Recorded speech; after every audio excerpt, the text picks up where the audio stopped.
养生风潮带动，刘信贤把父亲的橘子园改种上千棵香椿。我回来新竹县，我才发现到，真正有在大量种植香椿的并不多。中年事业再出发，开始却出师未捷。我在北埔啊，为了采香椿，从很高很高摔下来，把腿都摔断了。拼命的精神，老父亲很心疼，望子成龙，舍弃既有的家业，一路成全。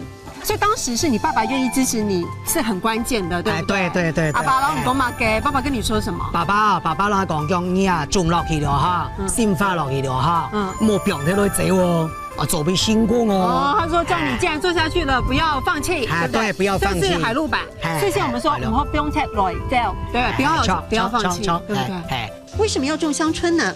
刘信贤说，几年前看到一份联合国报告，香椿的抗氧化程度高居蔬菜之冠。但是最简单的却屡屡失败，全家都以为是发傻了哈，因为刚创业的时间了哈，很艰辛。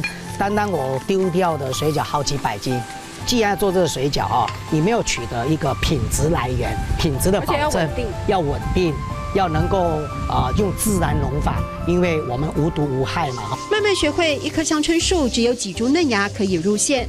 在克服植物碱的苦涩，刘信贤要让客人品尝美味，享受健康。香椿的好，我们包在水饺馅里面，除了你能够吃饱以外，还可以选择多一份的养生。中年失业之后要再创业，光想就知道很不容易。不过从刘信贤的故事让我们知道，现在他的香椿制品呢，曾经有华侨都打算引进美国、加拿大去卖，也证明了他自己所说的：如果你不努力，一下子就放弃，那真的是什么都不会成功了。阿爸老唔讲嘛嘅，唔好俾佢來走。